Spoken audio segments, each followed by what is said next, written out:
It's time for Cats Talk Wednesday. Small town and big city joined forces.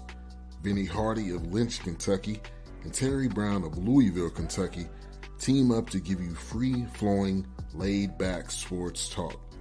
Focus on Kentucky Wildcats, as well as pertinent information in the NBA, NFL, and Major League Baseball. Cats Talk Wednesday, BS3 Network, BS3TVLive.com, Terry, Lakers Forever Brown, Vinny Hardy here. Man. Oh, Fangear Barn right off the jump.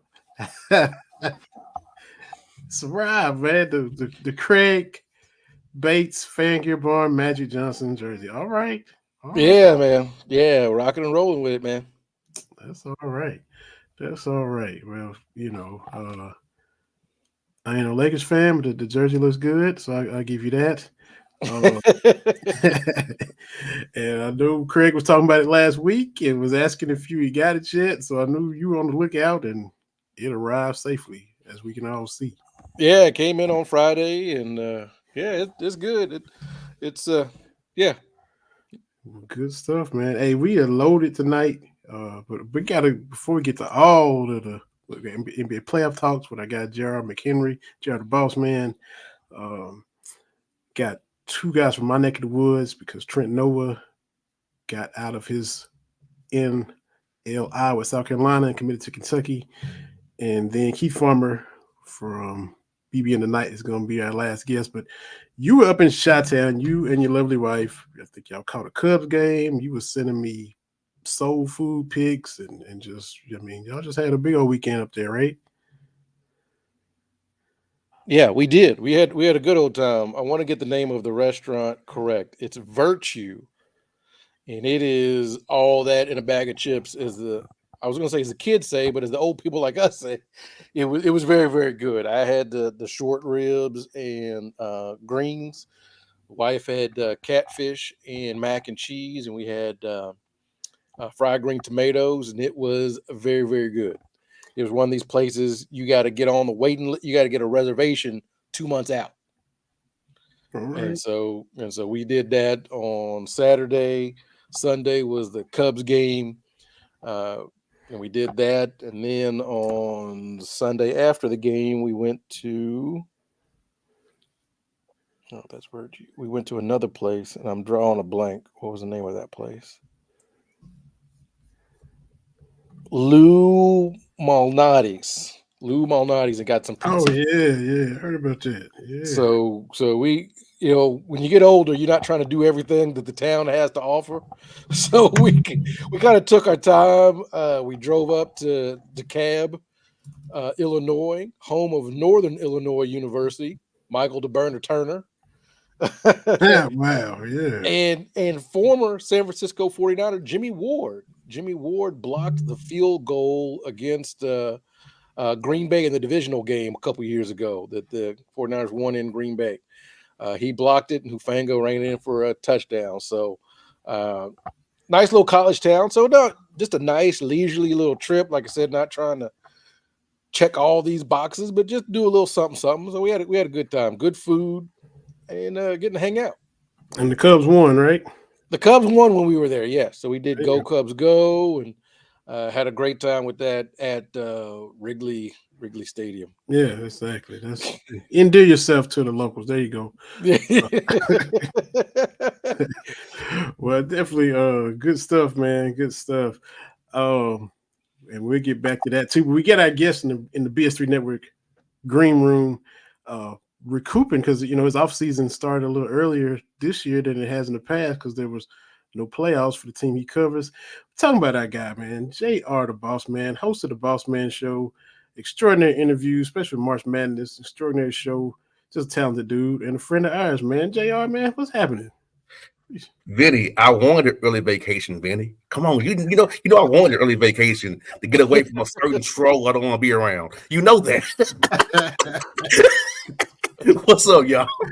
Man. Welcome, JR. Always a pleasure to have you all, man. Yes, sir. Yes, sir. Glad to be back. I'm rocking my Kentucky blue hat because I got Mark Pope's number directly on my own, so I can text him on my own SIDs. I don't need you. so hopefully I get Carol to show the Arkansas now, but I will get Mark Pope on the show. I can text him on my own right here in the iPhone. I can't wait to hear Coach Pope on your show, man. Can't wait. Can't wait, boy. Yes, indeed. I got to ask you this because I don't know if I ever asked you because, we know you cover the Hawks, you cover playoff games. I know. So how do you set up your season? Are you all 41 home games, all 82 Hawks games? You do a few Hawks games? All 82. All 82? Wow. Yes. Okay. Man. When they play, I play, unfortunately. Okay. Well, let me ask you this too, since they in trouble right now, but since you done seen the Joker in person, your thoughts, man. Your thoughts. They in trouble right now, but since you have been courtside and watched him play in person, I just wanted to get your evaluation of, this dude that we've seen have this run for these couple years, these past few years. Minnesota has the right mix, Vinny and Terry, to mess them up because they got 3 bigs. Now, we thought it was crazy at first. Why do you have 3 centers pretty much? And Conley Trey out and picks for Gobert. But Jokic is that dude. It's kind of methodical. It's very mechanical, but it gets the job done, and you can't really stop it. And it's one of them things, man. Like you just watch him. He does his move. It's kind of slow to the point, pump fake, get you under, make a little move here. It's very nuanced how he plays. And when you watch it, you see the nuance of what he's doing, and it throws guys off their game. Then with the fake DHO game, handoffs coming off curls. I'm going to pop you here. I'm going to pick and pop. I'm going to slip short roll. So he has a total arsenal in his game. But Minnesota has the bigs and the activity to disrupt that. And they have the length on the wing to disrupt the Denver Nuggets. Even last year, it was 6 games with Minnesota. That was their toughest matchup. Was Minnesota. Not nobody else they played last year. That's correct. It's coming to fruition again. This is a tough match. They have bigs to throw with the Joker and length to mess up Murray because Caldwell Pope, Gordon, and Porter, those guys get shots off of Joker and Murray. They can't create their own shots. So if you pressure Murray like crazy and you got Joker, he's been neutralized by three bigs pretty much. Then who do you have to depend on? 3 non-creators of shots. Then off the bench, you have nothing. So they're in trouble. It's crazy how they can look so flawed so fast, man. It's just matchups, brother. It's always about matchups. It's always about matchups. I'll try to tell anybody and about Minnesota's GM is Denver's old GM, right? Yes, Tim Connolly was traded to Minnesota. 5 years, $40 million. Yes, but Minnesota, they have an issue also with ownership with Glenn Taylor and A. Fraud. Yeah, I said it. and Mark Lowry. Mm-hmm. They want to duck under the luxury tax, which would mean getting rid of people. So you're gonna mess up a championship team potentially to deduct the tax. Doing the Florida Marlins thing, right? But Glenn Taylor, that's part of the reason why he kind of stepped in and stopped it. So they want to try to duck the tax. So who, long term, how do you see this team looking? Because, we got to pay, add, and pieces. How do you, based on the shaky situation with the front office, how do you see, if you had to guess, what do you think they would do? If it's up to Lowry and Rodriguez, they'll duck the tax and just try to win that way. But Glenn Taylor just does not care anymore. He wants to win now. So it depends. Mike Conley is on a short-term contract. Mm-hmm. Does Rudy Gobert start to Rudy Gobert again? Those are the questions. Ant's gonna be Ant. And can Cat stay healthy? He got a meniscus clip. He didn't get the full repair done. That's going to end up being bone on bone eventually. So at what point does his knees give out? So you have a short window, one this year, maybe next year. But then what happens? Collins gonna get older, Gobert's gonna get older, this cat's knees get worse. And how do you feel around Ant Edwards with a max contract? With the new CBA rules I talked to y'all about last offseason that will kick in earnest out in July. Yeah, man. He just come in. He come in just throwing hot knowledge like he always does. TB. But one thing I want to talk to you about too, JR, is I saw somewhere on social media. I don't know. I'm an old person, but like there's only 5 or 6 guys starters over 30 left in the playoffs. Like we are seeing a changing of the guard in real time. Mm-hmm.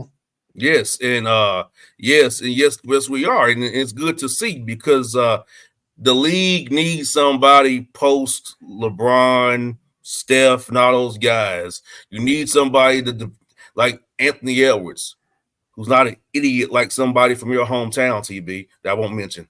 But so that's we need that, right? The next good American star. No, that could be Anthony Edwards. Like you got Shea Gilgeous-Alexander, who's Canadian but still young. Tatum and Brown again on the old end, where they can't do it this year. Who knows? Donovan Mitchell's kind of, is he a superstar? Nobody's a star, right? So, right. So yes, it's good to see. And we're going to see what's happening in Orlando. Banchero's coming. So he got him coming in Orlando, right? You got Green in Houston. He paints his fingernails. I don't know what that's about, but he's coming in Houston, right? We trying to come. We trying, man. And look, Luka gonna fool around and get pushed out. He's young, but he's not the young, and he might, if he don't jump in and kind of take control while he got a moment, Yes. So yeah, man, it's a lot of young talent coming up this league. You're like the Books of the world, KDs, the Bills. Hey, you getting pushed to that vet range now. So these young dudes are coming, definitely coming. I thought you were to say something to you. Well, I'll say it's not about who's next. I mean, it's Anthony Edwards. Like I'm right now. Yes. That's his whole thing. Is I am actually going to do this right now. Like I look up to these dudes, but we running through a brick wall, and it's just a change. When we were coming up, the young teams, you had to get to a certain point, get your heart broken. Get to a certain point, get your heart broken. But it's like these young teams, just like this is what we're going to do, right? We saw that, with Memphis before John Morant went, whatever. But these young teams are right here, right now. And I'll tell you, Memphis will be very good next year. Teams of old guys. Yeah, I'm telling you, Memphis got a super team. Memphis has 4 legit players in Morant, if he's not being stupid, Bane, Jaren Jackson Jr., and Marcus Smart. What a top draft pick coming from this year of 32 different Grizzly players they had this year. So that's the team on the rise coming. San Antonio is coming. So does that mean, TB, your team that's where your GM fired another coach again, who I know personally, fired them again? Does that mean they take a step back? Does Phoenix take a step back again? Golden State, Klay Thompson, say he's going to Orlando to me while I'm here in the NBA streets. So exactly. I mean, the Lakers, this year being the 7th seed, I think that wasn't what I was expecting going in. But how do you get better when the rest of the West is getting younger and better? And BI in New Orleans can trade you too. BI in New Orleans on the block. Mm-hmm. Yeah. So and that's just in the West. In the Eastern Conference, what happens when Miami does not give Butler an extension? Does he ask for a trade? You see what I'm saying? Yeah. And does Atlanta get better once they get rid of a certain individual from a R&B group? Who knows? Yeah. What do the Bucks do? I mean, the Bucks are in purgatory. They're getting older, and they have no draft picks to trade. Cleveland, does he stay? Right? Huh? Like Giannis has missed 2 playoffs, right? Yeah, 2 years in a row. First round exits. Yeah, but he's been injured. That's the thing too. Yes, he may not be that and dude we Dame's saw older win the championship. Yeah. So the Pacers are coming. Pacers are coming. Look for the Pacers coming. Now, the Eastern Conference is more wide open because, I mean, once you get Philadelphia, all that cap space, what do? Can you trust Joel Embiid to be healthy? No, you cannot. I wouldn't depend on him to be healthy.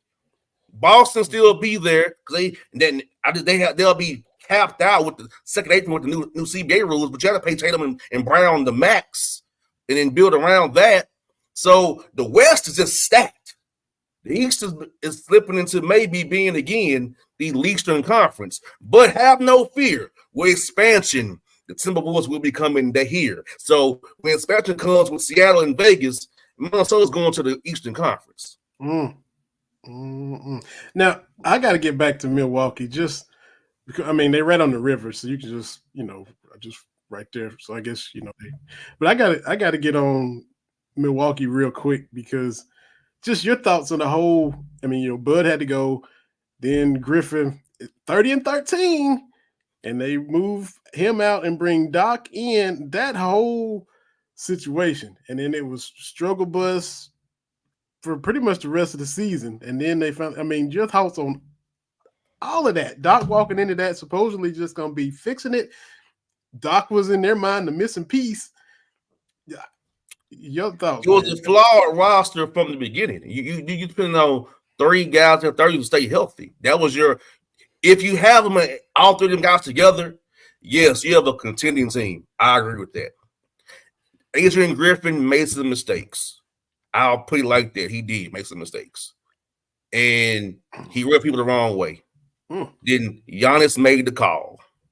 And the GM wanted Kenny Atkinson from Golden State. But the ownership wanted Doc Rivers because Doc Rivers was Adrian Griffin's advisor, or they would call him, which is crazy to me. But they ain't taking the man's job. How it look? And if he's rubbing the guys the wrong way, with his interpersonal skills, you bring in the guy that advised him to replace. He's kind of the reason he's the way he is. But let's go. Right. Well, remember he got loud with Terry Stotts. Terry Stotts said, "I'm done. I'm out of here." Yeah. Adrian, sometimes when guys get in positions, they want to show that they're the man. I'm the man, and just that he has rubbed people the wrong way. The power went to his head. They was winning in spite of him. I'll put it like that. Is Stotts going to resurface again for a head coaching job anytime soon, or he just? Man, I don't know. Unless he wanted to go to TB's team and be fired in 2 years. I'm just saying. He's the little coach killer. Nobody wants to talk about that. He's the little coach killer. Well, the thing about that is, ever since Phil Jackson left, I forgot that Kobe played for 10 different head coaches. Byron Scott, too. We played for Byron Scott, Mike D'Antoni, Mike Brown, Rudy T. Right. We've had a lot of dudes. We've had a lot of dudes in Lakerland, man. I'm telling you, a lot of coaches. Dale Harris. Was the guy from my hometown, Bernie Bickerstaff, my guy Bernie from Lynch, Benham, Kentucky, had 5 games? Bernie? Yeah. Yes. There's a couple of football. His son, JB, who might be getting fired in Cleveland, just throwing it out there. Mr. John Blair Bickerstaff, just Chauncey Billups could be leaving Portland too, guys. Hey, that was just I ain't as inside as you are, but I didn't see. They made that man fire his brother. They made him fire his brother. Come on, bro. They made him fire his brother. When they make me fire your brother, it's already over. Yeah. So it's crazy. The Hornets, JJ Redick maybe, Charles Lee maybe, the Wizards. Who knows they gonna hire? Frank Vogel still flying in the wind in Phoenix. Monty Williams, Jay gonna hire the Milwaukee's GM as the president of operations, so he could be gone in Detroit. So the carousels could get really going here real soon, my brothers. But it started by the little coach killer who hated my man hand in his pockets. Tell him to go. I'm a baby. Is JJ Redick going to the Lakers? And TB, would you want that? He could be because think about it. That makes sense. Why did him and the Coach Killer have a podcast together now? That makes sense. I saw that. Yeah. That makes sense. It's actually fascinating to watch, but by the same token, I don't know, man. Like that, like I said, the job has become kind of a everybody's had their shot at the Lakers job here. I'm just looking for some kind of consistency, but I don't know how you get that. When the elephant in the room is LeBron James. You can't, because he's gonna start being passive aggressive and demanding things to go his way. Which is why he don't like me, which is fine. Because I'm not one of his fanboys, guys. I call him out for what he does. It's passive aggressive, and he pulls strings. He pulls strings and wants like, I didn't do with that. Yes, you did. Quit lying. Yeah. My whole thing with the LeBron thing, and me and I talked about this last week, is I don't want to say disappointing because we did get a championship out of it in LA, but I will say underwhelming. Because outside of that championship season, all these playing games, not what we expected as Lakers fans, to be honest with you. That's not what we do, is sneak into the playoffs. Like, as a Lakers fan, I don't need to be checking the standings the first week of April to see what we got to do with the matchup. Like, we should be comfortably in, and we haven't been except that 1 year. That's the equivalent of playing on Wednesday in the SEC tournament. That's what the Lakers are doing. That's what it is. So it's like, and that's the thing is, we made it in. That is not what moves the needle in LA. It just isn't. But TB, let me help you with something. It's the cap. You have two max guys. It happens how you build your roster out. Yeah, you trying to win with guys on veteran minimum contracts with 2 stars. It's roster construction, and it's also trading away draft picks. Yeah. That's what the problem is. It's like it's roster construction. I don't care who the coach is. You can't coach trash. You can't coach trash. So I'm gonna sub out Austin Reeves, Victoria Prince, and I'm gonna go to whoever I'm gonna go to next. Cam Reddish. Okay, are you gonna win with that? Then I'm gonna go to Jackson Hayes to Christian Wood. Like, what am I playing with here? Yeah. And that's what the GM don't understand, nor does his cronies understand. It's no in between. It's the 2 max guys, and then, like you said, minimum guys. There's no solid in the middle meat. Then every day when things don't go your way, you're blaming D'Lo. he was a scapegoat too. When things don't go his way, it was D'Lo's fault, or it was Darvin Ham's fault. Yeah. Well, somebody called it was funny. Darvin Swine. I'm like, y'all wrong. I called that man Darvin Swine. He got his 2. He was there with 2 seasons. 2 seasons. But he has $8 million coming to him. So don't cry for Darvin Ham. Yeah, $8 million coming to him next 2 years. Don't cry for Darvin Ham. Yeah. It'd be funny they hired Bud Budenholzer, Anderson, or Charles Lee, who all came from the Bud tree. That'll be funny to me. But they made us hire his podcast host, and then he gets him fired too in 2 years. What about Rondo? Is he a candidate to be a head coach? I heard his name floating around. Is he? He has to be his little drug and gun charge in Indiana first. Right, that's true too. So he might be serving a bid. He got caught in South End of Indiana with heat and grass. Yeah, that's true. So we don't know about Mr. Rondo. He needs to lay low right now. You see what the police is investigating Pat Bev for him throwing the ball at the fan? Mm-hmm. What a clown there too, boy. Well, yeah, I've not been a Pat Bev fan, even though I've never been a Pat Bev fan. You are? I've never been. I'm not a fan. No. I'm a fan of his mama. His mama fine as hell.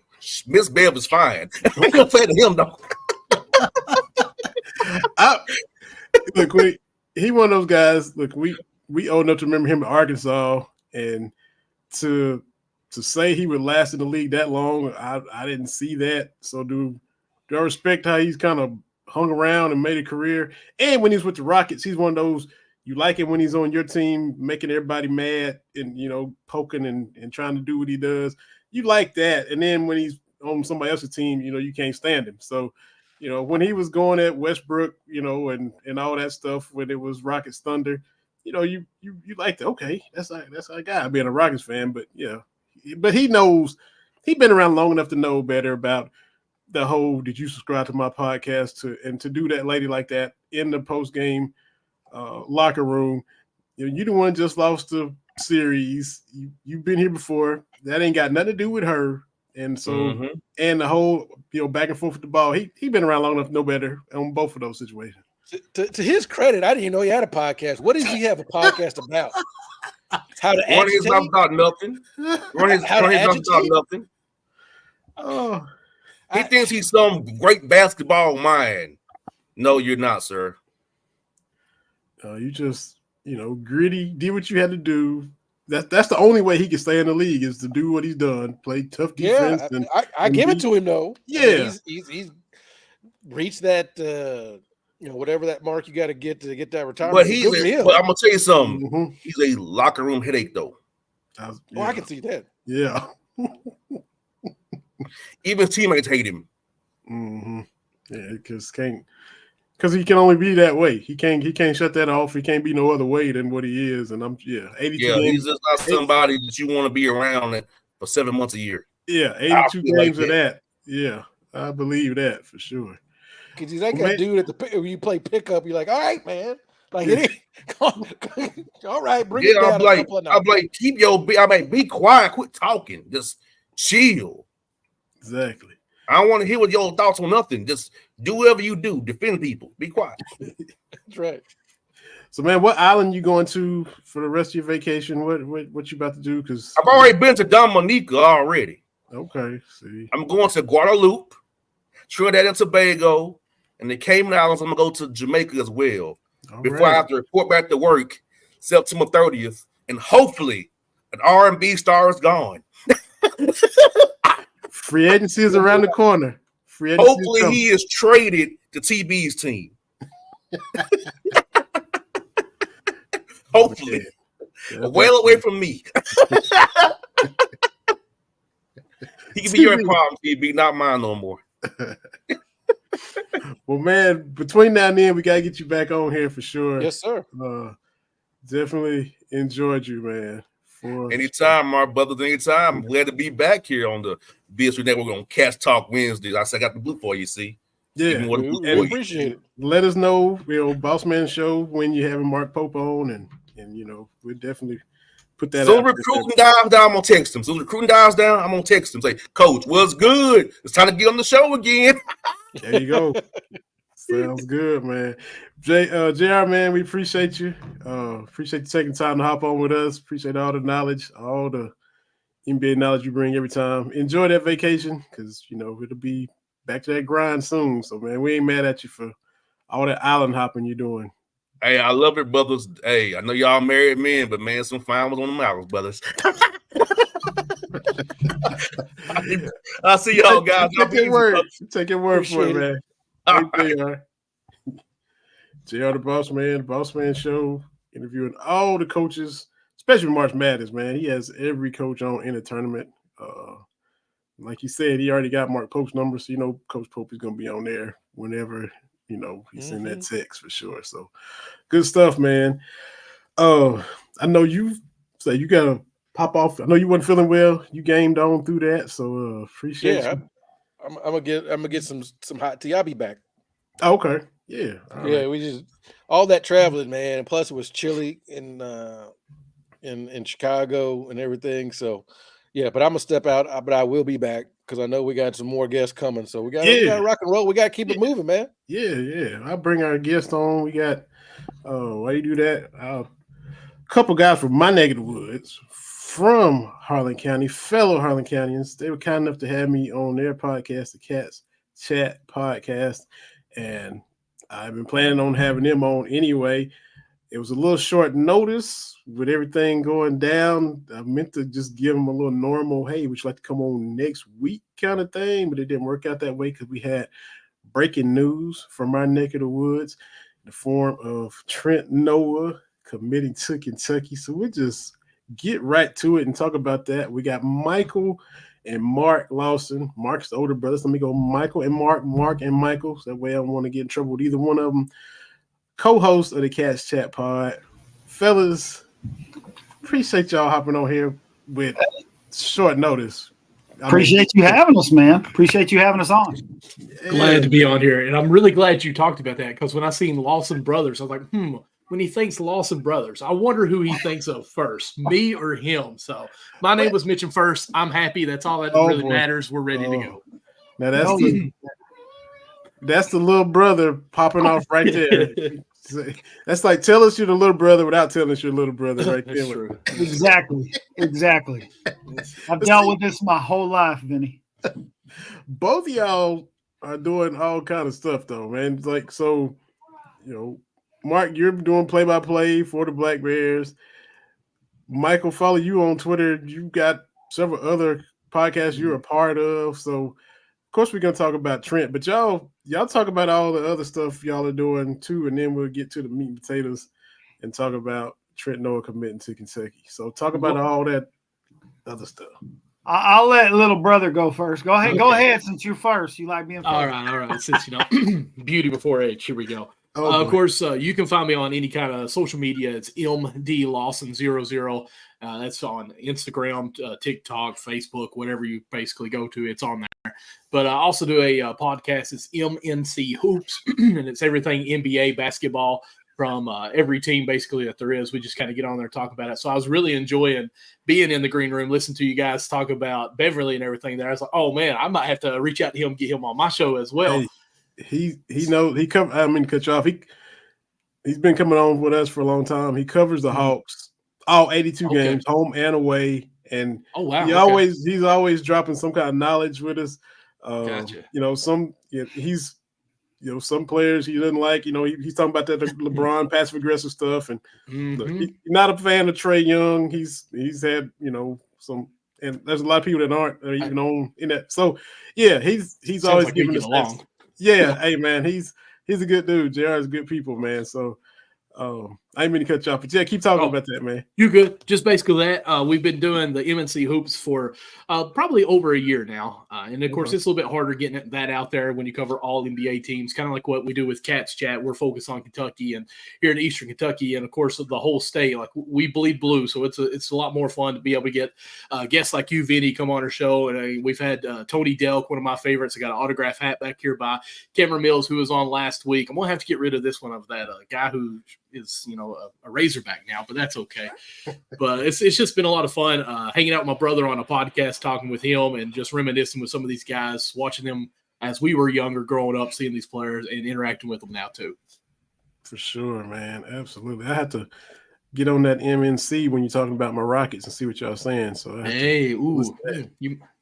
we'll see how that is. Hey, we finished 500. We better than what I thought. I'll put it to you that way. For at least. And Ime Udoka didn't get in trouble. He lasted the whole season. So the whole season. Well, unlike what he did in Boston, we ain't gonna talk about all that. So hey, yeah.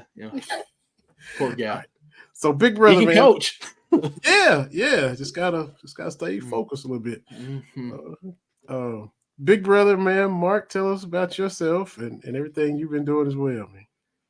Man, I'm actually a teacher at Harlan County High School. I actually taught Trent, and then I got to call basically his entire basketball career at Harlan County. I started out, I just did PA. When COVID hit, it kind of switched things up. We had to go into the whole situation where some of the games couldn't have as many people in, so streaming got really popular.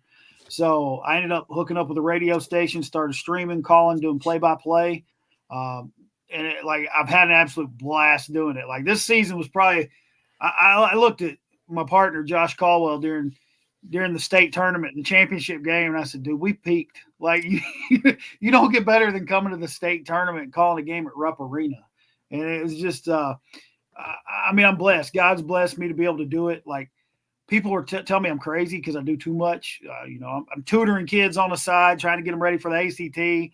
I DJ on the weekends. So when Michael asked me about doing this podcast, I said, Michael, dude, I do play-by-play. Like, I'm just telling you what's happening in front of me. I'm not the guy, even though I'm a math guy, like I have so much algebra and stuff stored up here. I don't have time for stats. Like, You give me a sheet of paper with stats, I can spit them out like nobody's business. But I just said, Michael, I don't know if I can do it. And he said, let's just get on there and talk like, just like we sit around and talk about sports. And I was like, I can do that. And I told him, I said, man, it'd have to be a short show.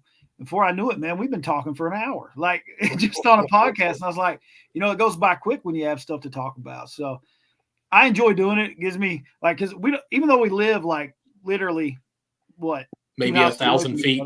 Yeah. Like we don't see each other that much because we're all so busy. Like this DJ season's about killed me with proms. And I've drove everywhere with weddings, proms, and it's just been busy. So where do you go? I was going to ask about that. Where do you go? And like you said, weddings, proms. How far is your range?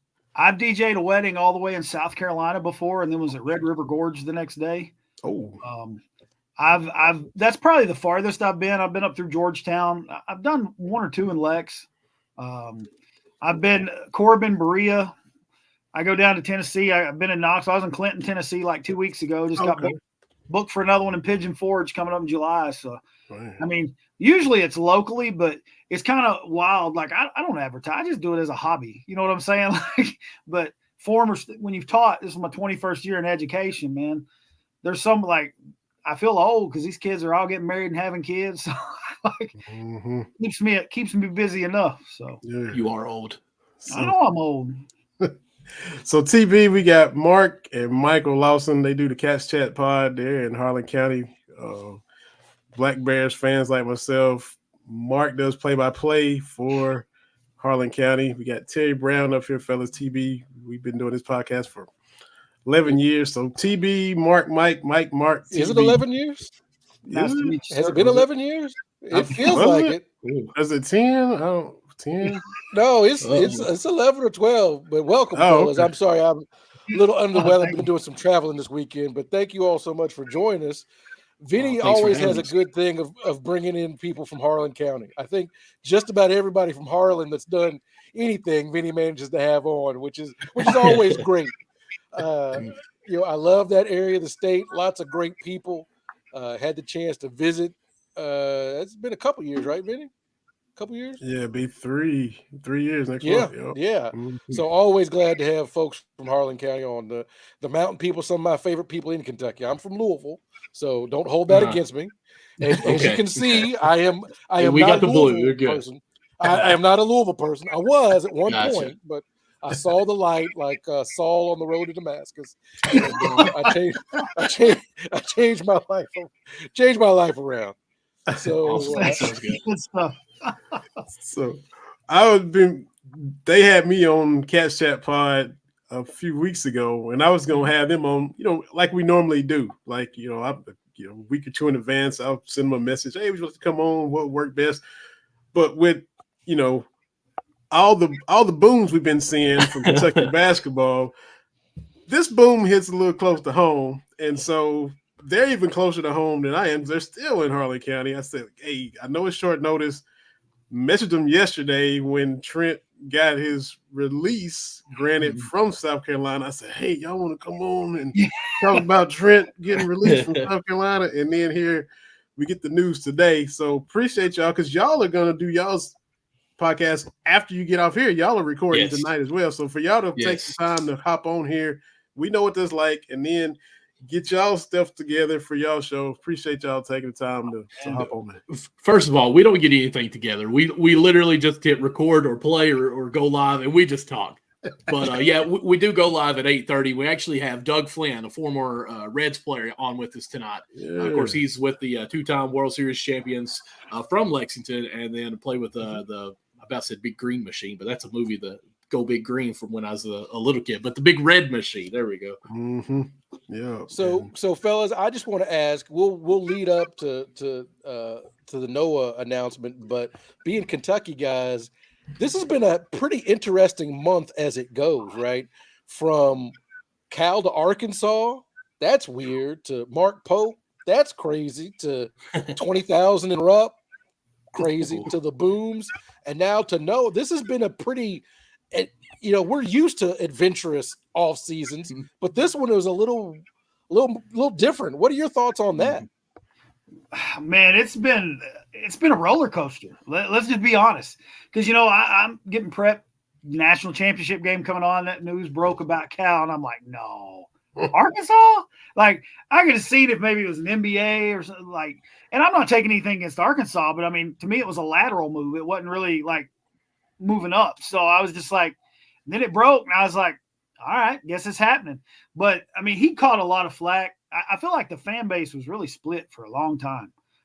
Just over the one and done system and how he ran things. And I've always told people I wasn't a Cal hater, but I mean, I wasn't like, he wasn't my favorite person either. It was just like one of those things. He was our coach, so I respected him at the time. But man, once it broke, and then all the news about who we were possibly going to get as a coach, when people were talking about Hurley from UConn, I was like, I don't know if he would leave. I mean, he's won 2 back-to-back, and then they started. And I'll be honest, when I first heard Mark Pope, I was like, really?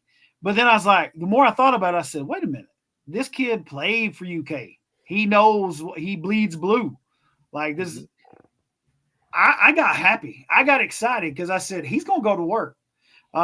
Especially when I saw the video of him back when he was still coaching at BYU, ripping off his shirt and showing his Pope, UK jersey, wishing slush tournament. I was like, this dude, he gets us. Like, we crazy. He gets us. So, I mean, the news about Noah, I'm not going to lie. I've been giddy like a schoolgirl because, I mean, here's a kid that I've taught. I've watched him grow up. Like, I mean, every kid that grows up in the state, that's their dream.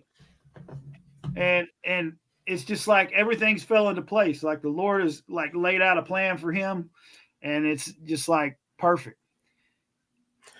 And I listened to your episode. I don't know if it was the Tony Delk episode, but because I think online, I was still kind of wrapping my head around the Pope hire, kind of like you, like Mark Pope. I'm like, he's not setting world on fire out there, but Right. Of the guys with Kentucky ties, he's doing the best, better than Travis Ford and Pelfrey and all of that.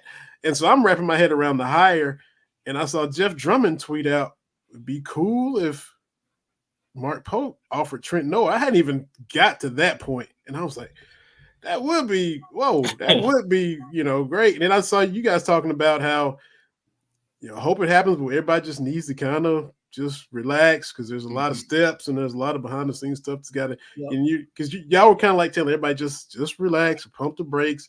If it happens, there'll have to be channels and procedures and processes about it. I watched y'all talk about that. And so then we got the first step in that process, yesterday when he got his release, and here we are.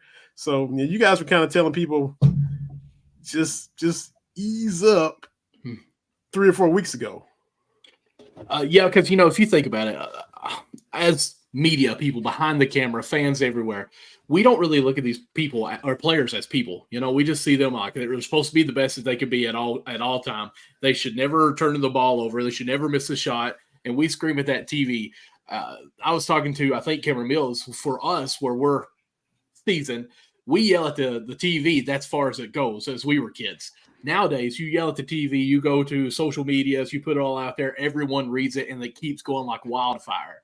So, like, here's a young man who is committed to South Carolina. I'm sure he's looking at his Facebook, looking at his Instagram, getting bombarded by all this stuff. Twitter saying, and even I seen today that people are talking about somebody put on there, I can't remember who it was, but saying that they're seeing a post where people are bad-mouthing the boy from Harlan County because he's not good enough. And it's just like, there's so much hate, there's so much love all at the same time that can be overwhelming for no matter what. Noah, what we know of him, and Mark knows him way better than I do. This guy is a good person, down to earth.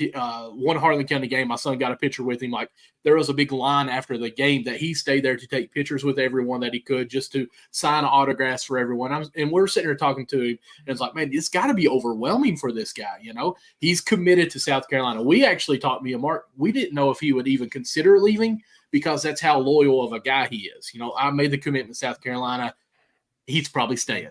And we're like, man, we'd love that for that to happen, for it to come into Kentucky. Now this change is going on. Cameron Mills, he was on our show last week, and we got to talking. And I'm not throwing anyone under the bus on this, but we'll just say it this way. He talked to us about, at the Sweet 16, how well Trent Noah played, and a lot of people didn't see him compared to against Perry. And I'm not saying who's better or who's worse or anything on that, but he kind of went under the radar a lot with fans in Kentucky just because of Harlan County. Now, being in the Sweet 16, able to see him a lot more, and I think that helped a lot. But we were trying to just, get it out there. Hey, let this boy grow up. Like, he's graduating high school. He's committed to South Carolina. He technically don't even know if Kentucky's going to do anything because the channels, like we were talking about, you can't communicate at all there. So there's been no communications going on with Pope and Trent, if there's even a possibility. The kid could actually back out of his NLI and not have any offer from Kentucky. So there's a lot of that's going in on that, it's got to be a lot of pressure that the I say little kid, but a young man here, basically, I mean, he's about to graduate high school. That's probably overwhelming for him. So I bet you he never was on his social media, maybe make a post or two and just not even look at the comments going on about his business, because the dude has been working nonstop still. Mark said every night after school, whenever he can get in the gym, he's back in there still working on his shots, putting up minutes and work ethics on there. It's just first class compared to everyone else I've ever seen, especially with us. So it's been fun trying to back up and just watch it develop. And if it happens, it happens. I made a post the other day. It's like yesterday when he backed out of his NLI, I'm like, hopefully that means Kentucky. But at the same time, this is a Harlan County boy. He could go to Tennessee, and I may wear some orange just for him. He could go to Louisville, and I would rather wear the red than the orange. But we need to support him as a character, as who he is as a human being, instead of idolizing him as a player. And like, he's going to make mistakes. This is all tough for him. So we just try to back off of it a little bit. But isn't this what we want? We want the players to kind of go on that journey with. Like, the player he is now is not the player he's going to be as a junior, right? Like, right. I think we talked about this on Spaces the other night, Vinny. The one thing about the Cal run was we lost track with how freshmen are supposed to be, right? Mm-hmm. Like, There's you can no look at all mistakes. You can look at all the Kentucky greats, and the freshman years were rocky. Vinny, I think Tony Duck talked about, he had 1 foot out the door, right? Like, it was not going to work. Yep. And so we're missing going on that journey, and our mind is set to, if you're not Anthony Davis and if you're not ready to go from day one of the Champions Classic, there's nothing for you. And I'm like, that's really the outlier is Anthony Davis. But we're going to see kids come in that may not be as talented as some of the other kids, but you can see them work. You can see them develop. That's part of the charm of college basketball, college sports in general. And that's why I think we're in love with Mark Pope as a coach now, because what we talk with Cameron Mills is, it's not that I'm talking bad about Calipari's style. It's just, it's one and dones, and it's create. You're so talented, you can do this. And if you're not talented enough of what we thought, then you're probably going to have to transfer out, because I've got another crop coming in and I can't waste any more time on you. With Pope, and the way Cameron was talking about it, you're still going to have some one and dones, but you're also going to have people and players develop into their higher caliber of a player. And it's going to be more of a, not you're so talented to do, but you're so smart and educated into the game. It's going to take note and react, basically read and react, and then do the offense. So that's what I think is going to be fun for me as a fan of the game. Is I feel like it's going to be a Golden State Warrior type offense here at the college level, where this ball is going to be moving. They catch it, they get a pick. Okay, I'm going over the top of the screen. The defense slid, so I know I've got the jump shot. If they overhedge and they kind of double team, hey, reverse that ball back, and the big man's already rolling down. We know that that's going to be open. Here it comes. Help defense. The weak big is there for a dunk. Like, everyone's going to be all five guys on the court constantly. It's going to be that smart and developed that they are going to be a well-oiled ship. And I'm excited about that part of the hire. Mm-hmm. And like y'all said, y'all talked about how hard he worked, and he was like any other kid. There was, and this isn't bad, but he was retweeting people after the state tournament games, and because everybody was, Trent Noah dropped 35, he dropped 30, and he was still, so he would see all that, and there's no way that they can't. And so, for it all to kind of play out like it did, like we had hoped, because read the articles that Tennessee was going to jump in, and Louisville, and us growing up on the border, we all went to school with Tennessee fans. We all had some teachers that was Tennessee fans, and so We pray for them every night. I wasn't gonna, and I put on, I put it on Facebook and Twitter too. I said, let's not act like that. Rick Barnes isn't gonna try to sell him on what Dalton Connect did for them last year, because if you're a player of his caliber, you no doubt you saw what this dude, that's just player of the year for them, and that would carry some weight. So I wasn't gonna just, in my mind, I wouldn't let it be a foregone conclusion that he was coming to Kentucky until I saw him tweet out BBN, what's up, and then get the boom, because it could have easily went the other way. Especially when you put close to home on that release thing. Because you know where we're at. We're the same distance from Knoxville. Like, exactly. Yeah. So when he put that, I was like, oh no, is it actually going to happen? Like, am I going to have to buy an orange shirt here? I was like, no. Ooh, I was nervous wreck for a day. Louisville, they got plenty of shots available. There's nowhere to go but up, right? Like, how many times a game can you shoot it? Ooh. Yeah. You know, I got Michael. He'll be messaging me like, when all this was going on, he's like, you need to go in there and talk to Trent, find out what's going on. I was like, dude, I'm not bothering this kid. Like, listen, I said, let it come out. It is funny, you know, he was talking about how hard he works. I walked in the gym yesterday during my honors class. Like, a bunch of kids walk in, they're like, you seen the news, Lawson? Trent's going to UK, and he got released. That's what they said. And I said, guys, I've not heard that. I said, I don't know, but I mean, I've been teaching. I haven't been on my phone. And I said, one of them came up and showed me his post from Instagram. And I said, oh, snap. And I looked down at my phone, and I had a message from our AD, a bunch of other people like, hey, you know, because, I mean, I'd been hearing rumblings for a long time. And when everything passed last week with the transfer portal and all these guys, I was like, man, I'm a little nervous now. I even told Michael, I said, I don't know. I said, I'm going to support him whatever happens, man. I don't care. Love it, but, you know, whatever happens. But I used to teach next to his dad, and I'd talk to his dad, and his dad was being a little coy about it. And I was like, something's brewing somewhere. I don't know what it is, but I go in the gym after school, and he's in there getting some shots up. Have one of them machines, you know, that throws the ball back to you. Guys, I'm not kidding you. Just in the time I was in the gym, he put up like 280 shots just in that time, and he was shooting 80-some%. And I mean, I know that's stand and shoot, but it's muscle memory. That's what it is. That's why he shoots so smoothly. It's just he gets constant repetitions up. And because I laughed at him, I said, look at you in here shooting all casual. You done tore the internet up here because everybody's talking about you coming out. And he got tickled and laughed at me. So, man, I'm just so thrilled for the kid. Like, you know, I get tired of seeing people throw, oh, he's a 3-star. He's this star. Like, I think we put too much weight into that. I mean, this kid's a valedictorian of his class, like super smart, high basketball IQ.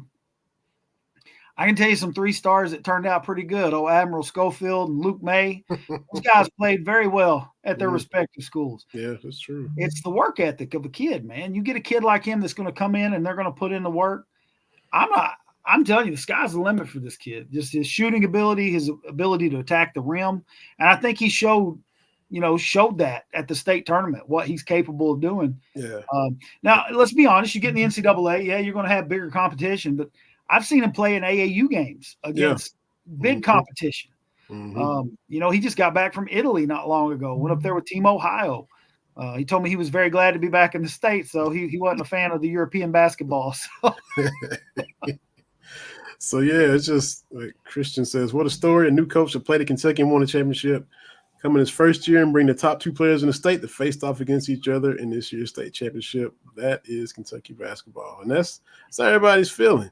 And they're actually friends. Trent and Travis, they're both really good friends because when I went in there to talk to Trent yesterday, I said, listen, Travis took my phone number at the state tournament because he was going to come on the show, but I said, I don't have a way to get up with him. And I said, I know you do. So I said, message him, tell him, give me a holler.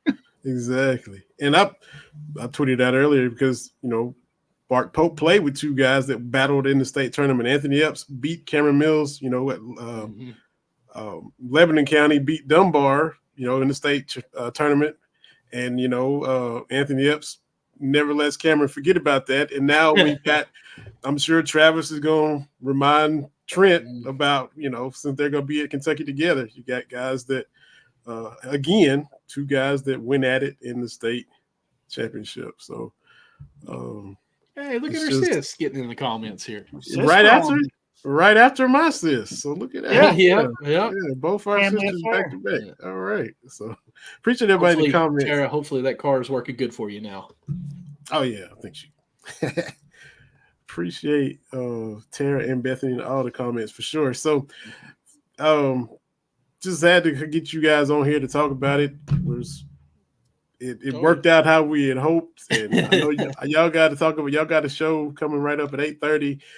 Tell everybody where they can find you. If they don't know, a lot of people already do know, but tell everybody about Cats Chat Pod that y'all host together coming up at 8:30.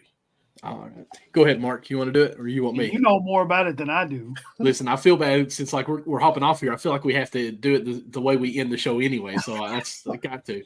But guys, of course, you can follow us. You can go to Linktree/@CatsChat, find all of our social media links. But we're just two country guys here in southeastern part of Kentucky. Love talking with each other, giving God the praise so we even get a chance to do anything, and trying to reminisce on when we were kids playing as Kentucky on the goal that hung on the tree and beating Florida every game. But we get to go through this journey and see some of these Vinny making our connection here, meeting the different people that we never thought we would just because of a podcast has been phenomenal for us. But we stream live every Wednesday at 8:30 p.m. Eastern time.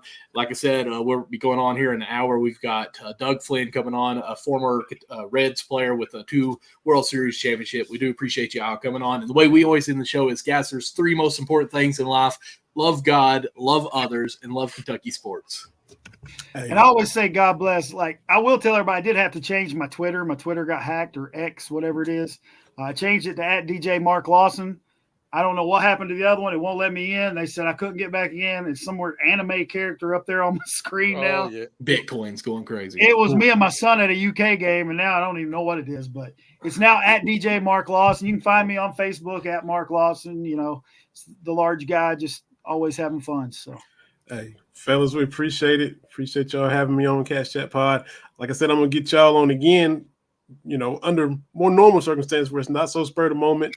Get y'all on again and chop it up like we just did. But had to get you on kind of under these circumstances with our guy, fellow Harlan County and Trent, committing to Kentucky today. So I know y'all gonna be about as well. So yeah, that's love all the booms, but that boom is that boom get hard. A little more close to home for all of us. Vinny's had a smile on his face Kentucky all day long. Hey, listen, I told you, like, you can ask texting me in all caps.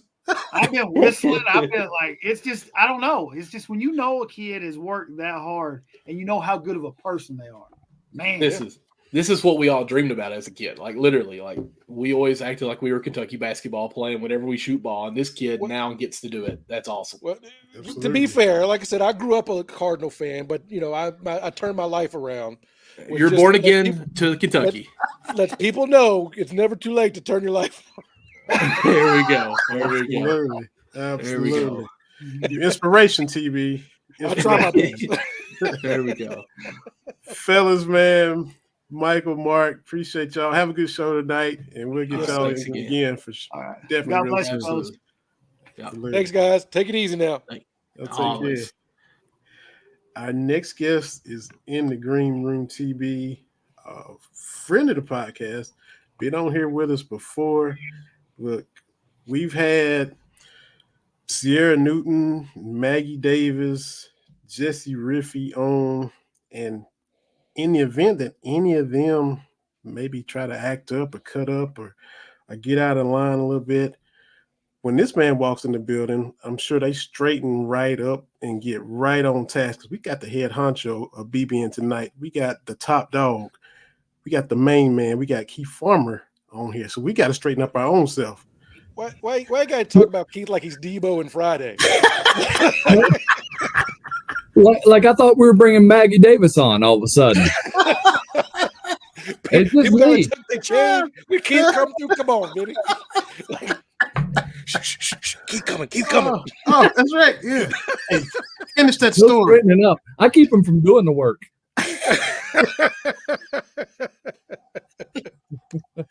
Oh man. Keith, welcome to the show, man. Yes, sir. TB, Come- man, you sound like me a little bit when you get sick. You sound like Barry White. Yeah, it's a little something Right. going on, little Ain't got traveling and all nothing that kind on of my stuff. bed. That's right. Vinny knows songs. He doesn't know movies. He knows Barry White. Yeah.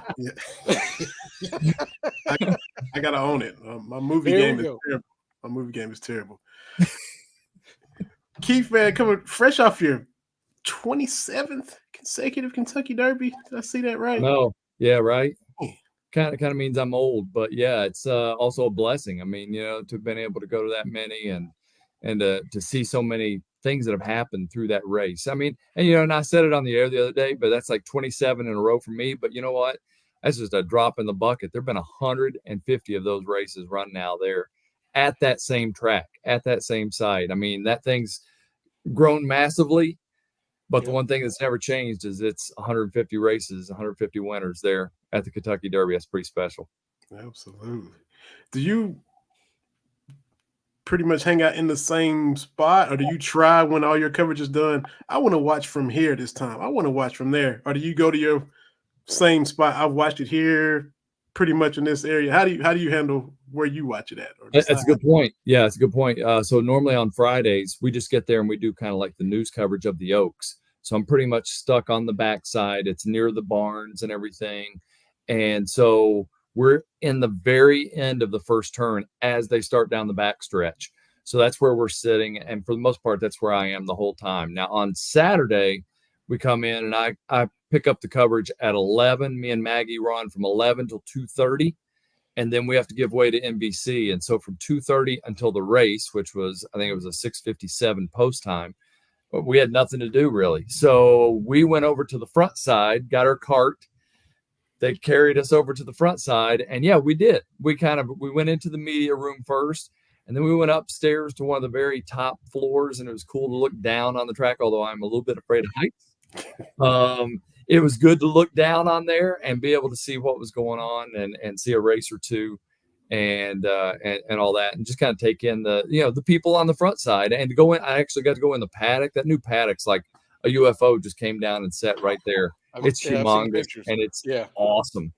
And so yeah, I did walk around a little bit and I took a little bit of it in and it was a lot of fun. Because there's nothing like it. I mean, I'm trying to explain to the wife here. I'm in the middle of Iowa, and I think there was an Iowa horse in the Derby for the second straight year, which is weird that Kentucky and Iowa keep overlapping since we've been together. But I said, 150,000 people. There's just nothing like it when they make that turn for home. Yeah. And I've watched a lot of sports and done a lot but there's just nothing like it, and it comes through on TV. But when you're in person, Vinny, there ain't nothing like it when they make that turn for home. It's crazy. Yeah. It really is, especially where I'm at on the backside, because you've got everybody, for most part, majority of the people facing you. You got people in the infield and everything, but you just hear this when it starts and you hear it just starts. Whoa. It's almost like the wave of like cheering, as the horses pass by. And now they got that new first turn and it just gets so loud from over there on the backside. It's so much fun to hear it. So I'm gonna go back to where you said you went up top and looked down at the race and got a little fear of heights. So did you get that? You get your little stomach flutter? Is that what it is? Oh yeah, a little stomach flutter, little legs don't want to move. Yeah, and I get a little nervous. Yeah, I even get a little nervous. Like Maggie and Kenzie were going out to take a picture, and I was afraid their hat was going to blow away. And I'm picturing that hat, and I'm just getting nervous. I'm just like other people being out there that I know.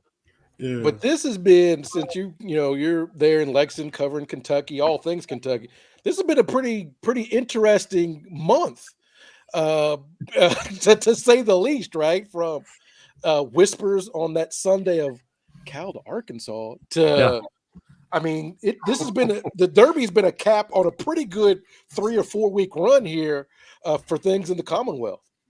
Yeah, it's we got to the end of the tournament where Kentucky got knocked out. And it was like, all right, well, we got a little time off now till the Derby. And then, no, it didn't happen. And so, then it became the whole, one coach leaving, one coach coming, players leaving, going, hey, now it's Derby time. And so then it's, putting all that together. And now it's like kind of, okay, normally we get a little bit extra time. No, Here's a couple of football players coming. Here's Trent Noah coming. Here's, 3 more scholarships available. There's still plenty to talk about, and probably will be real honest with you throughout the summer because, just with this team, having the chance to talk to some of them, talk to the coaches, football, there's so much excitement about Memorial Coliseum being renovated and almost done. Yeah. We've got PGA Championship coming up. Thought we'd get a little break. No, we got the PGA Championship at Valhalla. You got the TBT coming in here with La Familia playing in Rupp Arena. Terry Brown tournament. Oh, I know, right? Yeah. Exactly. Well, and if Coach Nick has his way, you might have to come out here this way to Omaha. Yeah. Yeah. Yeah, right. Hey, baseball. Hey. I mean, I didn't even bring up baseball, right? They could be the number 1 overall seed. This is crazy. Yeah. They make it to Omaha. I'm there. My wife, we're about 2 hours away. If the Cats make it to Omaha, I have to be there for at least one game. Also, I got a place to stay. Absolutely. Yeah. Come on through. Sure. Come on through Iowa. It's nothing but corn. Corn. I've been to Des Moines. That's right. The tournament. Yeah. So I've been there. But yeah, it was a little cold. I didn't get to totally go out and enjoy the city, but it looked nice. I will say that.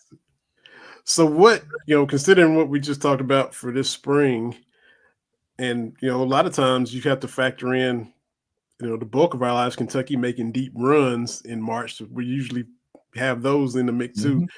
What's busier for you? The October football, basketball overlap where you got that going, you got high school football, you got all that stuff going, and it's really jam-packed then, or the spring, like you just said, the state tournament, the Derby, Kentucky and the NCAA. Which one's the busiest for you, and which one do you like? Do you have a preference or like one part of the year better than the other? So that crossover point that you're talking about, I think it's always tougher every year just because you've had like the summer to kind of a little bit let off the brake, right? Or let off the gas, I should say, and just relax a little bit. And you got some vacation time in. Then you start football, and it's like, oh, football's fun, Then all of a sudden, here comes basketball, volleyball. There's some other sports that get a few things going. So, and as you brought up, October, November, now you're throwing in playoffs for high school football, and you got high school basketball starting up. So it's a lot of stuff coming at you right there. So that's probably much busier than the spring, even with all that other stuff going on. That being said, I do love March Madness, and I do love the Derby. So, and we're getting the bonus this year of the PGA Championship. So I think to have that's a lot of fun, seeing high schools win championships is fun too, though, when you get that going. So I don't know. It's hard to say which one's better.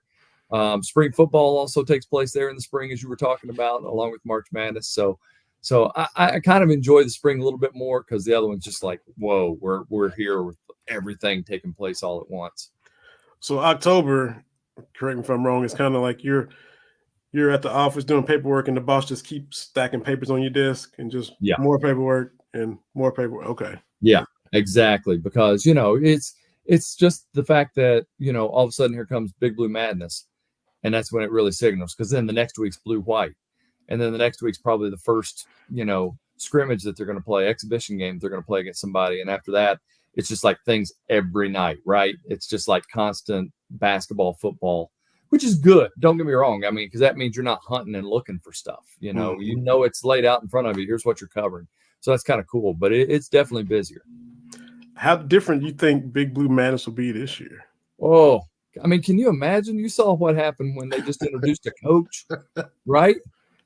I mean, that's seriously, I told somebody I've covered the Ryder Cup. That's one of the things in my 31 years that stands out in my mind as being an incredible event at Valhalla. That one was incredible. I got to go to the Little League World Series. That was incredible. Obviously, derbies and March Madnesses, bowl games. But then you throw in a coach getting introduced, and there's 20,000 fans. I mean, that all they're doing is going and watching him pick up a jersey and answer some questions from the media.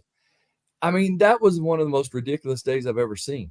So I cannot imagine what Big Blue Madness is going to be like. And on top of that, when you talk Big Blue and Madness, you can't forget that the women are also involved, and you got a new coach there, and he's put together some kind of a roster already that is pretty phenomenal. Like Right. I'm kind of just scratching the surface on women's basketball, but I'm like, I can't think of like 15 teams better than what we've got right now. I know. I saw even a That's pretty Louisville. amazing. Right. I even saw a Louisville person that tweeted out one day. This is when he was just starting. He only had maybe 5 or 6 people committed to him, and they were like, "Man, I already don't like this coach because he's putting together a good roster." Yeah, what he's done and with the height he's put in, that's the thing. I don't know if I've seen a women's team in Kentucky this tall. No way, because we talked about it a few weeks ago. TB, bless her heart, poor Victoria Dunlap was undersized, and she was battling, 6'4", 6'5" ladies every game, and she was the big for those Matthew Mitchell teams. Yeah, exactly. And you figure you're going to have to go through South Carolina, obviously, Mhm. but what's LSU going to have, right? What's Mississippi State going to have? Like, Sure. This is an opportunity for Coach Brooks and Coach Pope to hit the ground running in year one. Yeah. And that's what gets me excited is their excitement. Coach Brooks comes in and they show him his practice court and he goes, "That's just for us." And they're like, "Yeah." He didn't realize he had a practice court just for the women, and he's like, "Oh, bless you." Like, this is awesome. And then he put together a great staff. He's starting to, get the roster going. You've heard from Coach Pope and just hearing him talk in any interview, you would see why some kid would be so excited about running out and playing for him and learning from him. I had the chance a couple times this year. Kentucky would play at 7:00, 7:30. They'd get done. I'd do my report. I'd go home, turn on the TV because I couldn't sleep. And BYU's tipping off at like 10:30, 11. And so I'd turn it on. I actually watched them a couple times. So I am super excited because with what he was able to recruit to BYU, the type of players that he had to go for with all the rules and regulations that school puts on. Oh, yeah. And to put out the product that he did to win at Kansas, I think they beat Iowa State. I'm trying to remember them off the top of my head, played with Houston pretty close. I think he can put together a pretty good roster here that can compete quickly. And he's only done this in 3 weeks. Right. That's the amazing thing. We've got a lot of pieces of a top 25 team in 3 weeks. That's pretty amazing. Right. From scratch. And now he's got a chance to keep adding to that now that he has his first roster. Yeah. So had you what rumblings that you heard, the Trent Noah news is the big news on the basketball side, even more so, me being from Harlan County, you just had Michael and Mark on from Harlan County. But what did you heard as far as how it was playing out, or is he going to give him a look? I mean, is he the second best player in the state? Is he going to your end? How did that go as far as what you heard rumblings about? I just think as soon as you saw him say, "I want to play closer to home," everybody thought, all right, it's got to be Louisville, it's got to be Tennessee, it's got to be Kentucky. And I think being that Eastern Kentucky kid, as soon as Pope said, "Hey, you want to come here?" I think he's like, "Yeah, I do." I just don't think that there was any other school he would have backed out of South Carolina for, to be honest with you, other than Kentucky. And it's refreshing. I know everybody. I liked what I think it was Mark that said. If Coach Cal was here again, we'd be behind him. And fans would be behind him, media would be behind him. We'd all be, let's get a win this year. But there's something about, very few Kentucky players got looks from Coach Cal. Mm-hmm. And I really love the fact that he's gotten some of these guys, Pope's giving them looks. And he's going to give them the shot to play at their university, at their state university. And Eastern Kentuckians love nothing better. Look, I got a lot of family down there. I lived in Hazard for a while, worked in Hazard to start my career. I've still got family down there from London to Pikeville. Eastern Kentuckians love nothing better in any sport. They love Cassidy Rowe for the UK women. Yeah. They want to see their players from Eastern Kentucky go play in the blue and white. And so I think that's exciting, even for me, to see that happen. And that's part of how you build that I don't know if you need to build a fan base, but you stay connected, right? You've got to, if you've got some roster spots, you got to give it to a Kentucky kid, right? Like that's just part of how you do that, right? Is right. You've got to have them, right? Like, if your coach Kelsey in Louisville, like you got to have a kid from Central or Male. Like you got to, if that kid's on the fence, you can't let that kid leave your city. You can't let these kids leave your backyard, because it does. Number one, they're going to bring it from day one. Agree. Right. But number two, again, you're just keeping those roots growing from Paducah to Pikeville, whatever the saying is. And I like everything that Coach Pope's doing so far. My biggest gripe about that, Keith, was when they announced Pope. I was like, he's not old enough to be a Kentucky coach, because I was at UK the same time as him. Like, wait a minute, I'm not. The Kentucky coach is an old person. Yeah, and my wife was like, "You're an old person." I said, well, "There's a nicer way to put that, but yeah, probably." But, go ahead, Keith. I'm sorry. Look, man. All right. So when it comes to those kids in the state, think about Mark Pope and how much, as you all were talking about at some point, I can't remember who brought it up, but he was still out of BYU, pulling off the suit, having the UK jersey on.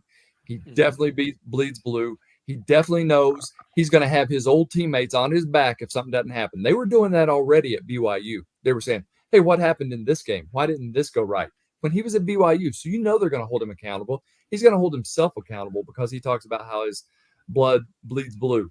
Now, think about a Kentucky kid that, Reed Shepherd said he dreamed of playing for Kentucky and growing up and playing there. And he got the chance to do that for Cal. All these kids in the state, they want to play somewhere close to home and show out for their hometown people or their home region people. And that's what Travis and Trent are getting the chance to do.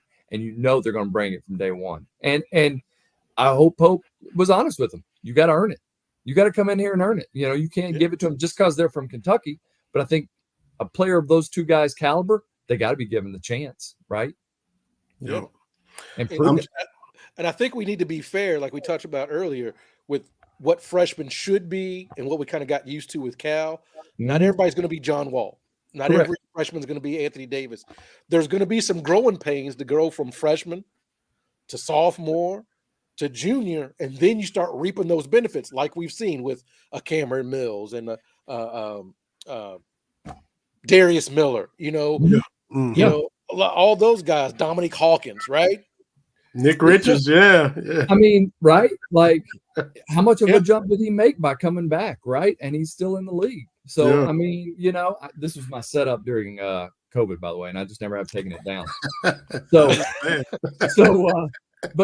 that's why I've got such an older guy on here. But you're right. Like, I mean, you see guys make such jumps, right? And so you're right. We can't expect these guys to come out and be John Wall, DeMarcus Cousins, Eric Bledsoe from day one. We can expect them to win, and we can expect them to fight hard, because that's what Pope's going to expect from them. No doubt. And I'm just putting it out there. I think from Everett to Eddyville should be the new Pikeville to Paducah, because Everett is right there by Harlan. Eddyville is where Travis Perry is from. So, and you got the alliteration. There's lots of alliterations you can make in Kentucky. I mean, but we can go Lynch to Louisville, TB, if you want to. Benham to Bardstown. There's lots of them out there. I'm just saying, Middlesboro to Murray, but Everett to Eddyville. Since we got Travis and Trent, I'm just throwing that out there. I like that. And so I got one thing for you, Keith. Here, we start to wrap up here. When you're doing the Derby coverage next year, go to Mike Tirico and tell him it's Louisville. What did he say? Louisville? Yeah, I think he said Louisville, and I think he might have said Louisville at one point. But that just. Come on, man. Just relax your jaw a little bit. Louisville, baby. Yeah. Hey, I live there too, so I know it's wrong. But it's hard to change it sometimes if they don't know it. Couple more mint juleps before you get on the air, Mike. Just get relaxed. Get lazy with it. Now, Keith, I gotta ask you too, because Terry, you started off by saying, this has been quite a month, with Cal to Arkansas and all that. And at the beginning of that month, before it all really, really kicked off, Keith, you had the exclusive with Mitch and Cal. You had the presser about them, presenting a united front, and maybe a lot of others outside maybe wish they'd have had a real press conference. A lot of people thought, well, maybe they're not really going to say a lot of anything. from your perspective, you're the one that's talking to both of them. What was that like from Keith Farmer's perspective doing this Mitch Cal exclusive on BBN tonight, baby? I mean, surreal at first sitting there with the two of them together. Like, you just don't see it. And I even said it off the bat. I was like, look, this is odd. We don't normally see you guys sitting together. And they tried to dispel any rumors, which I don't know. Maybe they were right. Maybe they did get along in their way. Right. But yeah, it was kind of odd at first. And then it quickly became, because Cal said he was in a rush to get down and meet with one of his players. I only had a certain amount of time. And it became this filibuster between the two of them. Like, throw out one question, and all of a sudden it's like, those two guys can talk. And it became one, and then the other one reacts, and the other one back, and they were back. It was almost like they were interviewing each other or finishing each other's sentences. And so it was just, yeah. It was a strange day that popped up in a hurry that we were able to do that interview, and that they were together even for a short time to be able to talk, and obviously now we know how it all turned out, but everything seemed good at the moment. For me, maybe I'm wrong. Maybe I'm wrong. I thought it was you were coming with a little icebreaker, like you said. Don't see y'all together a lot, and to me, Mitch channeled his inner Mike Gundy. He said, it's garbage when people say that we're not together. I was like, whoa, he got all kind of testy and defensive. I was like, easy, Mitch. I'm like, you're just trying to ease into this interview. And he's like, people say we don't have a relationship. It's garbage. I was like, whoa. Yeah. The vibes I got, Keith, is I've been through a divorce, and there's that moment in your relationship where you're like, we've reached the end, but then you still have other commitments you have to do. Like, you still have to do this stuff. And so that's what it felt like to me. It was like they kind of knew it's getting close, but we still got a birthday party. We still got to, that's what it felt like to me, just watching from afar. Sure. Yeah, it was. I mean, but again, at the time, not knowing what we know now, right. It felt like everything was moving forward, and they were talking about their plans. What do we need to do to move forward? What do you need to do? What do we need to give you? All that stuff. And it just seemed like everything was golden. And then obviously we found out that, that Cal was starting to look elsewhere. And, look, I think in the end, it's going to be good for everybody involved. Mm-hmm. University of Kentucky needed a new voice. I think Cal needed a new place to give his voice and to try and do what he does. And so I think it's going to be good. And if there's anything I hope for, like, I still want to see Pitino come back, and I want to see him get a standing ovation. So I hope that there's a St. John's Kentucky game before, Pitino hangs it up. I think when Arkansas comes in, I think they should give a standing ovation to Coach Cal, and there shouldn't be any animosity, because I think it's going to be good for everybody. I'm with you. It was time for a fresh start, and it was a roundabout way, because I thought the parting of the ways would happen right after Oakland. It took a little more of a longer around the world kind of way, but it still ended up happening. And I think it's best, for everybody involved. Last thing, we'll let you go, man. How's grandfatherhood treating you? Whew, it's crazy, man. She's 18 months old, and when she was first born, I was like, this doesn't feel right. I'm not a grandfather. There's no way. I mean, TV's older than me. No, I'm kidding. I don't know. He probably isn't. But yeah, it was strange. But now it's like I see all that stuff that all the grandparents talk about. I get to like love on her and everything, and say, "See y'all later," and send them on. And pretty soon, whenever she can have some candy, I'm gonna give her lots of candy, and then send her home and let her bounce off the walls for them. That's the way it goes. It's terrific. That's awesome, man. Yeah. That's awesome. And you're awesome too, man. And we appreciate everything y'all do at BBN tonight. Appreciate you taking time from a busy day to hop on here and talk with us. And I always enjoy y'all's coverage and everything that y'all do, man. Thanks. I really appreciate it. It's always fun to come on with you guys. Love you guys to death, man. Y'all doing an awesome job. Oh, thank you so appreciate much. it, Keith. Take care, sir. All right. Take care. Man. Keith Farmer, BBN tonight. Lex 18 started off down at WYMT in my neck of the woods in Hazard, just right over the mountain from. Hey, why you rolling your eyes, man? I'm just because everything on this podcast comes back to Eastern Kentucky. I need to It does. all roads lead to 606. Apparently, is what's going on. All right, I'm out, guys. Appreciate All right, you, thank Keith. Take care, man. You know, it was a big day for us, man. It's a big day today. Just I know your chest was poked out because of what I think. Did I tag you in the thing with Trent release? And you were kind of like, I know what's going on. You was excited. oh, I was And like, yeah, I was hoping. I was hoping. I don't blame you one bit. But look, this has been a good month for Kentucky basketball. It's only been a month, right? Like that's pretty amazing.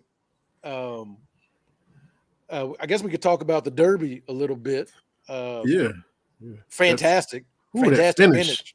Yeah. Like, you couldn't have scripted that any better for 150. Oh man. Absolutely. From Eastern Kentucky. Yes. Thank you, sis. Thank you, sis. There you go. But just a great day. I was in Chicago watching it. We were out and about Saturday, and there was still a little bit of buzz about it, Saturday. And look, as I've talked about before, some people from Louisville, from Kentucky, I don't like the Derby. Okay, cool. Like, all right, I'm gonna keep it moving. This is a lot of hoopla, something so stupid. Like, every city has something, right? Like, why not celebrate this? Mm-hmm. Not too many times Kentucky's on national radar, international radar for something good. Yeah. Let it be because of funny hats and crazy clothes and whatever's going on in the infield. It's great, but that 2 minutes when those horses are going around the track, like Keith said, there's just you get the buzzer and they're off, right? And then there's just the and it just builds and and then when they make that turn and the grandstand, everybody's standing up and like there's nothing like it. I mean, on TV you get a little bit of that because you can kind of feel that, but being there in person, man, there's nothing like it. You don't have to be a horse person, just be there. It's amazing. It's amazing. You should definitely go. You should also definitely watch more movies. Gotta do. Yeah, well, I might get to the Derby before I watch more movies. I don't know. But what else? It looks like Shea Gilgeous-Alexander is. Hey, we talked about it with JR. The young kids is here, man. Mm-hmm. The young kids is here. Anthony Edwards. I mean, God, he's that dude, right? Yeah, 22 and just. I mean, I'm not going to give Boston any credit because staff label and the crew. The Knicks Pacers series, man. I don't know how the Pacers didn't win that. They outplayed them to me, and but I don't even know. But this is like, okay, y'all. The rivalry reborn. Then none of y'all win a chip. Like, what are we talking about here? A bunch of first and second round memories. The rivalry renewed.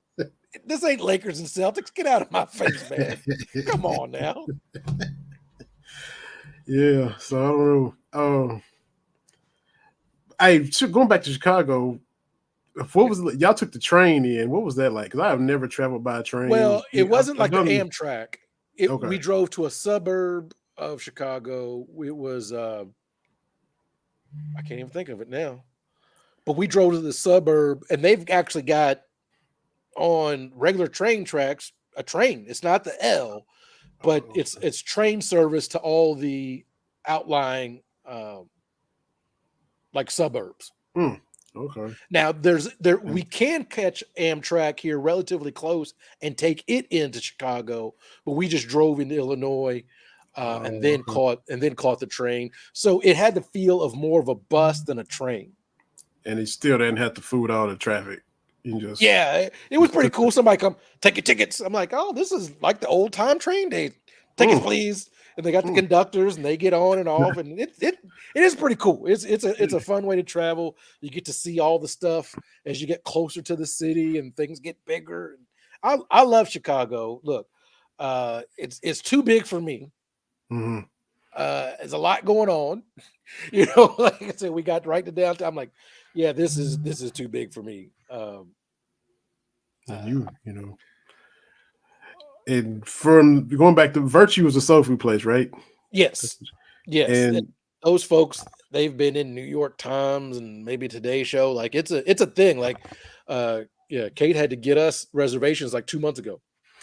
And ribs, you just a ribs guy because you got ribs there. You get ribs. I got short ribs, and they ribs were is that's your yeah. number one soul food meat. You go. I had to get some ribs, and I had to get the greens, and they were great because sometimes you get greens, they're all chopped up, and people try to do too much. This was great. It was turkey meat. It was still leafy, had a little bit of the stems with it as well. It was some good greens. Good stuff, man. Good so stuff. Yeah, look, Chicago was fantastic, man. When I hear people like I went to Chicago and have a good time, like how? Because it's great. It's really easy to get around, thanks to the L and different things like that. And where we were, I can't remember the name of the hotel, was kind of right there in downtown. And I mean, it's easy to get to. We had to get some silverware and get some utensils to eat our leftovers with. Oh yeah, but no, it's a good time. Also, the only thing was because it's a city and we're out here in the cornfields where it's really quiet, like eerily quiet at night, but we're used to that. Well, the city, there's hustle and bustle, and that was a little different. But yeah, we enjoyed it. So hopefully in a couple of weeks when the NFL calendar breaks out, I definitely want to go see the Niners. If it's back in Minnesota, okay, maybe Green Bay, depending on when it is. Yeah. Because I told you, man, hey, after October, outside games in the north, up here in the upper Midwest, yeah, that's crazy, man. Hey, that Cowboys-Packers game, I think that was November 12th or something, and it was cold, man. I told you, take it, man. Take a Coke because it's different up here. That's why you have that pizza lasagna that they like to eat in Chicago. A lot of hearty foods, man, because it's the wind. It absolutely is the wind that gets you. Mm-hmm. That's it. Before we wrap up, too, I got a shout out to the Grovewood Baseball Museum again because went and didn't even know it was a thing, and then your Kate's guy Fergie Jenkins was there, played for the Cubs, so I went and just got his autograph, said hey, and the owner, I said, look, man, if you bring Dale Murphy in here, it's over, and he said you need to subscribe to our newsletter, and so I subscribed to the newsletter, got the email that Dale Murphy was coming. And me and my sister went and got to meet Dale Murphy, shake his hand, and just, him and Dominique were the reason I liked the Braves and the Hawks. They were on TBS all the time. Fulton County Stadium would be empty, but Dale Murphy would hit home runs and do his best to try to win games for those Braves. And told him, because I text Terry Hansen, because he worked for Turner back then. Did the documentary. I said, Dale Murphy's coming to town. And he said, well, Terry says, he won't remember me, but he did a lot of events for the documentary, Long Way to October, and just the nicest guy. And so the one picture, I'm sitting there talking, and Dale's listening to me. I'm telling him about Terry Hansen, and he said, yeah, I remember Terry. So he remembered Terry Hansen from 40-something years ago. Just the nicest dude. So, man, you got to meet Magic. Now I got to meet Dale Murphy, and just a fun weekend. So. Well, shout out to the Joker, who has won his third MVP. Okay.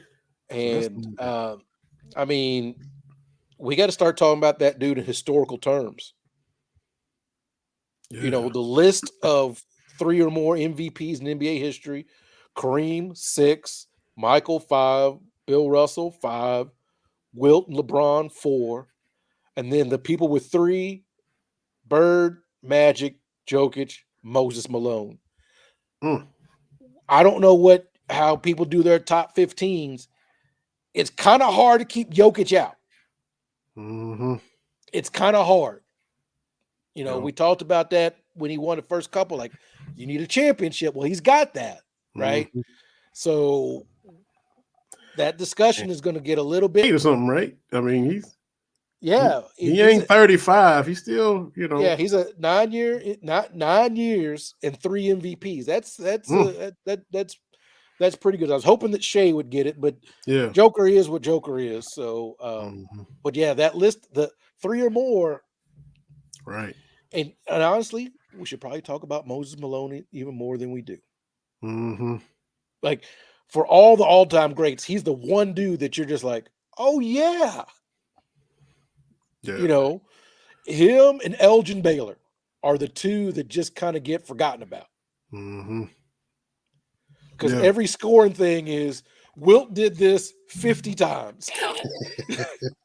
This person has done this one thing, maybe Jordan once or twice, but right under Wilt is Elgin Baylor. That's true. I mean, when you look at it, and he's as a diehard Lakers fan, that's the dude I always forget about too. Mm-hmm. Like, oh yeah, because he was a problem. Sure was. I know part of it's because he didn't win that championship, and for whatever reason, that kind of is the barometer of things. But yeah, but congrats to the Joker. Yeah, for sure. For sure. Congrats to the Joker. They, in trouble and might not go their way this year, but you can't diminish what he's done. And we've seen it happen. And it's played out right here in front of our face. Yeah, man. This is the craziest. This is the craziest run in NBA history with all the different champions. It's like a hodgepodge. This is going back to the 70s, like a hodgepodge of just random teams. Mm-hmm. Yeah, it's fun. It's fun. So I'm enjoying it. It's a little hard to do those West Coast games. I stay in, hang in as long as I can, and if I get to halftime and I tap out, but looking forward to Lakers that. Kept pulling me back in because I'd watch up till half, and I'd be like, all right, I'm gonna go lay down. Third quarter, they'd still be up. I'm like, let me go up here and finish this, only for them to absolutely just. Anyway, I'm over it. I'm moving. I'm moving on now. Yeah. Last comment. I'm with you, Jason Giordano's. That was. I mean, I haven't tried Luminati's. I have went to Giordano's, and it was delicious. Yeah, we've done Giordano's before, but we went to Lou. What did I say? Luminati's. Lou something. Lou. Yeah. Hold on a second. Gotta try that one next time. Lou Malnati's. Yeah. I have to try that one. Yeah, here we go. It was good. Mm-hmm. So I'm glad y'all had fun. Some good food. Got a Cubs win, and you part of the Fly to W now. So good stuff, man. Yeah, and I sang Cubs Cubs go at the top of my lungs with a few thousand of my closest friends. There you go. At Wrigley Field. I'm in now. There you go. I was a baseball orphan once they took my Expos away, but I'm all Cubs now. I try to tell people, like, look, I'm friends with Roy Wood Jr., so I need to be sitting. It didn't work, but I'd like to.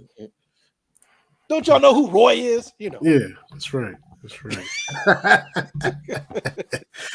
Fun stuff, man. Appreciate everybody in the comments. Yeah. Appreciate JR the Bossman. Appreciate Mark and Michael Lawson, Cats Chat Pod. Appreciate Keith Farmer from BBN Tonight. Loaded show. Be back again next week. Y'all follow, subscribe on YouTube, listen on Spotify, whatever you want to do. We have fun with this every single Wednesday. Be back again next week. Glad to see Trent Noah in the blue. And Gavin Wimsatt, too, who went to Rutgers to play quarterback, but now he's coming back. He's from Owensboro. He did that Wandale Robinson thing, went a different place for a couple of years, but now he's back. Some quarterback depth. You got Brock Vandegrift from Georgia. We got Wimsatt. You got a pretty strong quarterback room, and it'll be football season before we know. So a lot of fun stuff happened today, and glad we got to talk about it with all y'all. TV, man, recoup, get a little rest, get a little tea.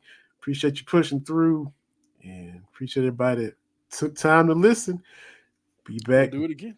Absolutely. Be back next week on the BS3 Network. Appreciate Bossman Ben Sutter for letting us do what we do. We'll holler at y'all later on. Catch Talk Wednesday. See y'all later.